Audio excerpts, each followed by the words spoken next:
chainsaw using the gears to move. And 3 problems I have was the gears cannot move, so I put the axle between the gears. The second thing I had a problem with is the knife right here. I had problems, it cannot move, so I made it higher.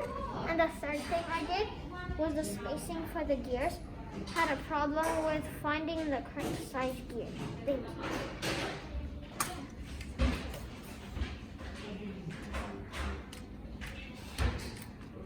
Thank you.